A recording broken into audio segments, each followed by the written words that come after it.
Hi guys, how do you write an amazing personal statement to university? I've seen thousands of personal statements. Some of them are amazing, some of them are really bad. I'm going to give you some tips on how you can write the personal statement. This is one format of the personal statement. It should basically be made of 3 parts. The first part is to introduce yourself and your strengths to show that you're a really good student. The second part is to introduce your future plans to show that you have a plan and that you're going to be successful. And the third part is to explain why you want to apply to this university, to show that you've done serious research and that you're a good fit. So when the person who's reviewing your personal statement, they're basically looking to answer these 4 questions. Are you a good student?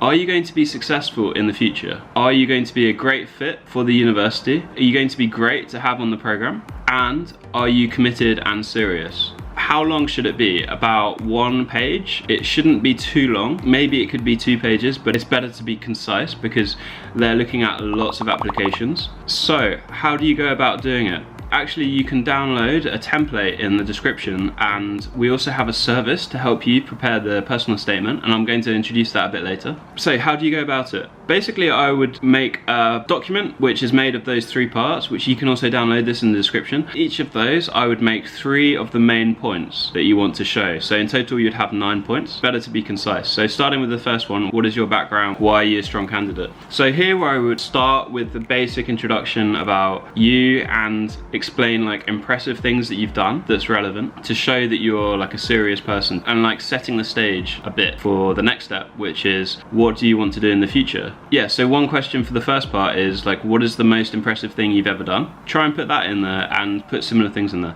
So for your future plan, what do you want to do in the future? Like, many people have no idea what they want to do in the future, and that's okay. However, I really suggest it's better to have a plan even if it changes later. So just think about like, what do you want to do even if you have no idea? Just think of something. Like, maybe you have like 5 things that you want to do in the future. Maybe just say like, if you had to choose something now, what would it be? And then just say like, this is what I want to do. I want to do this. If it changes in the future, it's okay, but it's good to have a plan. I really suggest to have like a proper session about how do you work out what you want to do in the future in the long term, and spend some serious time on that. It's really important to have that, because when you know where you want to go in the future, then where you want to go like today or tomorrow is easy to work out because you have this future plan. And if you're not sure, I really suggest like trying to spend as much time to work it out. It's better to have a plan when you're talking to them, because then they can see like, okay, this person has a definite plan.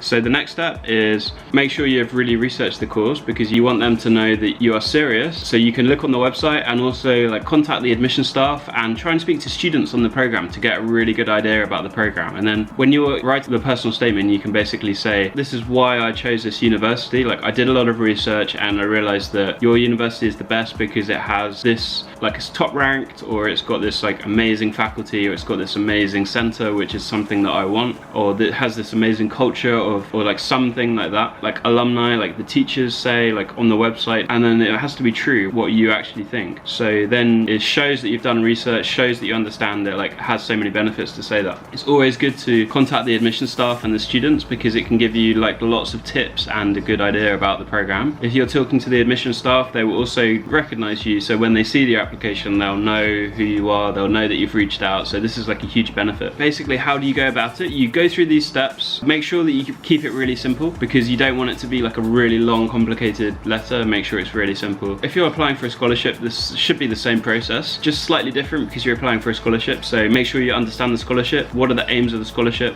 What do they want? And what are they looking for? So that you tie that into it. And then you probably want to make a few different drafts of this, and also ask other people to help. Maybe your parents, maybe friends, maybe you can ask a consultant to help you, but I wouldn't ask someone else to write it for you, because is it morally right to just ask someone to write you a letter? Like, that's one question. And then the other question is it really going to be true to you?